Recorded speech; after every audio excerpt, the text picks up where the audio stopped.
time goes on. I bet there's some truly useful game-breaking stuff still yet to be discovered. Anyways, I hope you enjoyed this video, and I'll see you all in the next one. Bye, guys. Alright, so we all know parents come in different flavors. Some are chill, some are strict, and some straight up act like they were sent from another planet to ruin your life. If you've ever looked at your parents and thought there's no way these people are real, then congrats, you've officially entered the twilight zone of parenting. Let's go over the types of parents you'll definitely recognize. Number 1, and starting off, we got the overprotective parent. This is the type of parent who thinks stepping outside is the same as entering a war zone. They track your location like the FBI, call you 5 times if you don't answer within 30 seconds, and if you don't text them when you go to your friend's house, they assume you've been kidnapped. They still remind you not to talk to strangers even though you're an adult and literally order Uber rides from complete randoms. Now, oftentimes people say that it's just caring. These parents are overprotective because they love their children and want the best, but I do think sometimes parents can overexercise authority over their children and control them in a way that is only meant to like serve themselves. I do think some parents are overprotective because my theory is that by being controlling, it makes them feel like a good person. By giving their kids directions and instructions for every moment of their life, they think that they're a great parent. Next up, and on the exact opposite side of the spectrum, we have the cool parent. They desperately want to be one of the kids. They say things like bruh, unironically, trying to keep up with TikTok trends, and probably own a pair of Yeezys. This is the parent that lets you drink at home when you're like 14 or 15 because at least you're safe. That's what they say. It's not a bad argument, but then you take it a little further and you start having parents that are smoking joints with their kids. Oh, hey Cheetah, that doesn't happen. Oh, it does. I know kids who smoke with their parents. They'll take edibles together and watch a movie. It's a little crazy. I think it kind of blurs the lines between a son and father and mother and daughter. Like, these are your parents. I don't know if they're your fucking buddies, or at least not in that way. Obviously, there are more mild forms of this, which I think are actually cool, like playing Fortnite with you. I mean, the key to everything is obviously balance, but especially parenting. If you're in a scenario where your kid is allowed to talk back to you and call you slurs if you pick them up late from school, I just don't think that's going to create a good kid. You're going to create a disrespectful, spoiled brat who does not care about anything. But I do think long term it's probably better for a child's development and understanding of the world to have parents that are overprotective than parents who are fucking around. Next up, we got the strict parent. This is different than the overprotective parent, but we're talking about parents that have rules for everything and specifically have the highest expectations known to mankind for their kid. You got 99% on a test. Well, why not 100%? Did you not study? Surely you didn't. As a matter of fact, your Xbox is gone for a month. What the fuck? No! Are you fucking... No, are you serious? These parents spam extracurricular activities for their kid like it's nobody's business. It's ridiculous. Like, why does my buddy have to get off early and he can only play for 10 minutes a day because he has to go to like fucking sewing practice? Who signed him up for this? The social benefit that you're supposed to get from doing extracurricular activities, you don't get if they're all extracurriculars that your parents have signed you up for and that you have no interest in. I think things have changed throughout the past decade to where parents are more open with their kid doing like an extracurricular for esports or something nerdy. But you still have parents that think that it's a waste of time, but it's the only way your kid's gonna be happy and meet people who are like-minded and have similar interests. It's like arranged marriage, but for friendships. Like, you can't pick the types of kids that your kid's gonna like. And by filling every minute of your child's day with an activity and not having them any time for leisure, the people he's gonna meet during these extracurriculars are gonna need less. Like, it's a quality, not quantity thing. If you ever say, but my friend's parents let them, they hit you with the, well, I'm not your friend's parent. Bro, we know. Trust me, we know. Moving on, we have the conspiracy theorist parent. Look, conspiracy theorists are everywhere, but not a lot of them end up having kids. But these people think everything is a government plot. They refuse online banking, think TikTok is run by the Illuminati, and unironically believe that 5G is mind control. If you have a headache, they think it's from radiation exposure. They'll lecture you on how back in my day we played outside like they weren't out there eating lead paint chips and dodging asbestos. I like to roll around in the mud, engage in a little conspiracy theory, but when your parent ends up sending you to school with a tinfoil hat when everyone else got the Supreme Box logo, it's not going to be good for your social life. It's also not the most ideal circumstance that you're sleeping in a bedroom with cameras on you while you're asleep because your mother secretly believes that you were killed at a young age and the government cloned you and sent the clone over to LARP as her actual son. But hey, they're quirky, Like, you put a few beers in these parents and they're fucking going. They're flying about some shit. It's like, whoa, weren't we gonna talk about like soccer practice? They're not the healthiest people, but they're fun. Like, drug addicts are fun. Alcoholics are fun. What's the mortality rate on believing there's a few lizards in the cabinet? Like, not that high. I don't know where they fall on the overprotective versus doesn't give a fuck spectrum. I think they're overprotective, but not because they're trying to truly do any benefit to you, but because they're kind of afraid that some suit and tie from the CIA is gonna show up at their door and kidnap them. But yeah, moving on from that, we've got the overly competitive parent. This is kind of similar to the parent who's strict and like he wants you to do all these extracurriculars and get 100% on your test. This is kind of the athletic version of that. Your success is their success. It's not just your soccer game, it's their championship. This is the parent who screams at referees like they're at the Super Bowl. This kind of guy like grooms the coaches to make sure that you're getting playing time on the field. It's kind of weird. Like, they'll ask coach if he's busy on Friday just to get him a fucking beer. It's really shameless. We think that adults are somehow above this because they're like parents and stuff, but they really do get down and dirty with it, and they do some bribery for the most like useless, minuscule things. You could be in a casual bowling game or something that's not even a sport, like mini golf, and they'd still be screaming and yelling and talking about focus. Get your head in the game. Brother, we're at Dave & Buster's. A lot of these parents, they take it a step further too. Like, they know how shameless they are and how they're perceived as complete tryhards, and so they don't care anymore. They'll start yelling at your kid. Okay, some other parent will be like, hey buddy, what are you doing? Pass it to my son. What? Need I remind you that the only reason your washed up son is getting playing time is because you donated to the coach's fundraiser? Next up, and I think everybody saw this coming, is the iPad parent. This is very much in season right now. We have parents that are dropping a screen in front of their child for their developmental and formative years while they go off and drink margaritas. It's basically this phenomenon where you kind of have a kid for no fucking reason, I guess, because you don't want to be in his life or raise it in any real way, but you don't have the balls to get up and leave and pursue that pipe dream you had. So instead you settle on a medium where you just give them an iPad and put on Cocomelon while you're going out drinking on a Tuesday. This is the modern day equivalent of going to get while you're going out drinking on a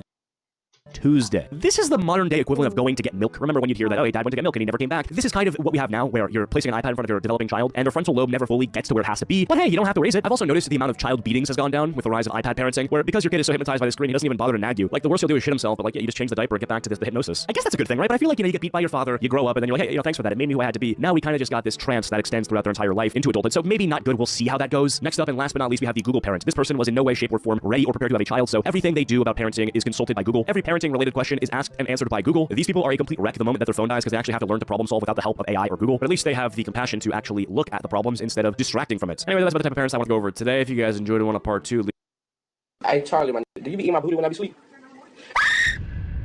Fears. We are all afraid of something. Some of us are afraid of ghosts. Some of us are afraid of having an ugly baby. Some of us are afraid.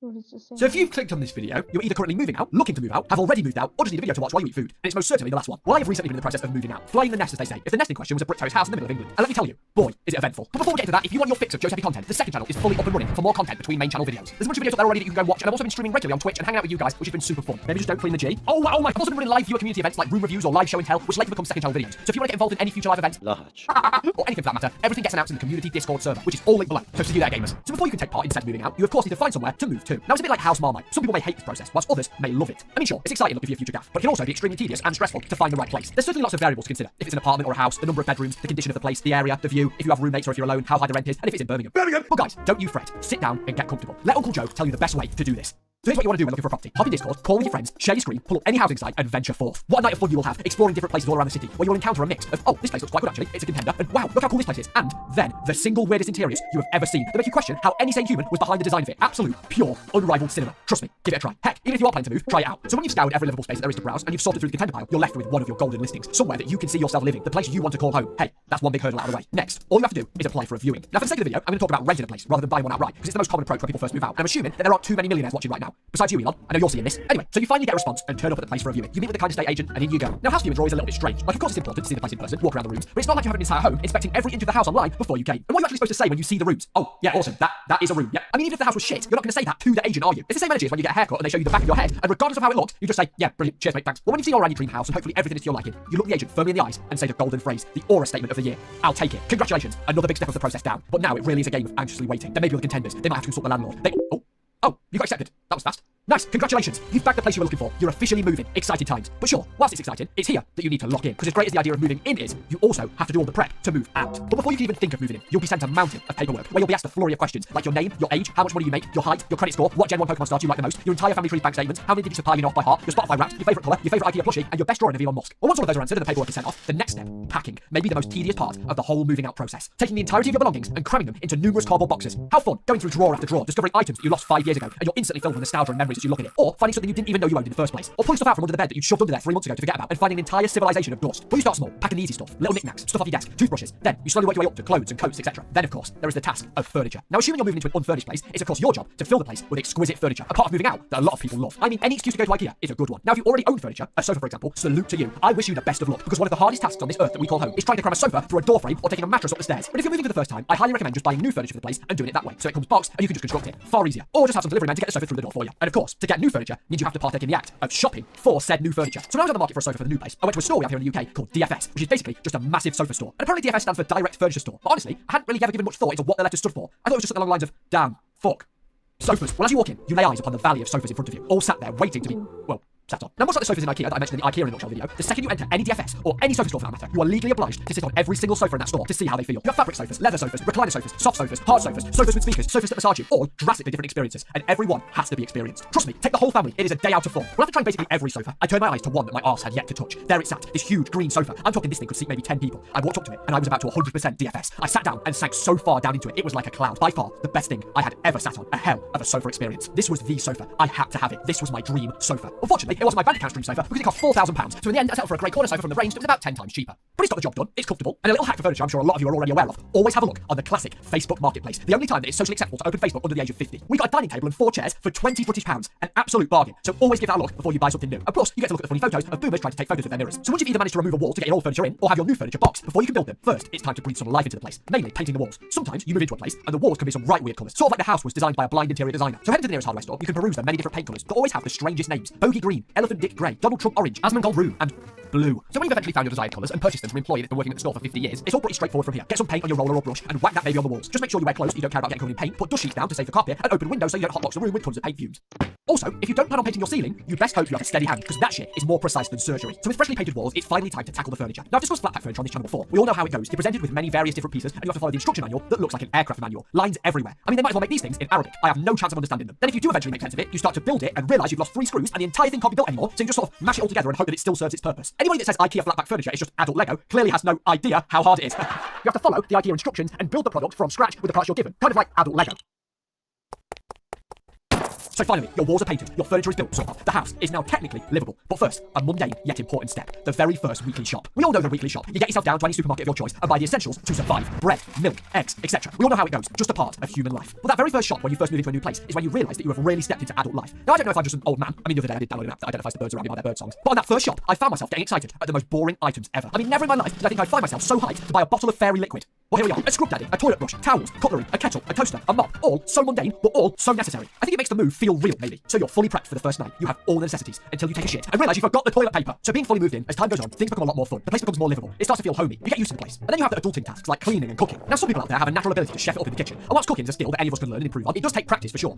And sometimes making meals alone can really drop you in at the deep end. I mean, I bought a steak pie from the shop the other day, and on the back of the box it said gas mark 6 for 50 to 55 minutes. Sounds simple enough. Well, a couple of days prior, I had tried to cook chicken in the oven, and after about half an hour, the chicken was still pink inside, so I assumed that the oven was just shit. So with the pie being 50 to 55 minutes, I thought with the oven being shit, I'll check on it at 55 minutes. Then I'll just keep an eye on it until it's done if it needs extra time. Well, skip forward 55 minutes, I walk down the stairs and start to smell toast. I approach the oven, and this was the state of the pie. Well, the top of the pie at least, because the bottom looked like this. So I spent the next 20 minutes scraping burnt pastry into the bin. Then I had to flip the pie upside down in the oven to cook the raw underside. And that was just a frozen oven pie. I can cook, guys, I promise. I made steak, egg and chips the next day and it was beautiful. And hands down, absolutely, get yourself an air fryer. They have boomed in popularity over the last couple of years, but middle-aged women are onto something because those things are amazing. Then you have your neighbours. Now in a country like England, do I look stupid like this with my face painted? Where everybody's antisocial and on the tube you keep your eye contact to 0, having neighbours is purely a professional relationship where you hear them making weird noises through the wall, then you give them the occasional no teeth, no words, British smile as you pass them in the street. But over time, you start to customise your space. Even recently, I've started slowly buying things in my office to make it a cool creative space. Pops of colour here and there to give the room some life. And being able to express yourself through how you decorate your home is a really fun opportunity. Even if you do have to ask for landlord's permission before you put any sort of hole in the wall. Moving out or living alone, while scary, can be a huge step towards independence. Sure, it's not for everyone, and it certainly isn't easy, and should only be done when you feel ready. But it definitely grants you a new level of freedom. Character development, if you will. Sure, it might take a little bit of learning at first, but once you're a domesticated expert, cooking, cleaning, maintaining and looking after the place, it all becomes pretty fun. A little bit of you that you can call home. Until you get your first set of bills and rent through, and you realise you need to take a loan out to put the heating on for 5 minutes.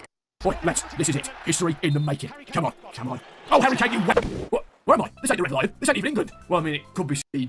Typical. 100 plus locations, world comfort out. Anything, no risk. I get a surprising amount of offers to buy my YouTube channel. Not my main channel that you're watching right now, but one of the many random channels I've made for previous challenges. Yowza, my AI YouTuber channel, Dash, my Minecraft Kids channel, new channel, my Lego animation channel, but weirdly, most of the offers I get are for a channel I made called Preppy Puppy. Quickly, save the puppy. Yep, we can use water to put out the fire. Every time I get a DM like this, there's always one thing that comes to my mind. Why would you... This video's for the sad boys. Hashtag sad vibes only.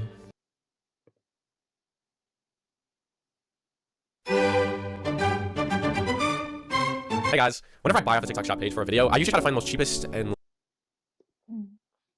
Big box. Dear God.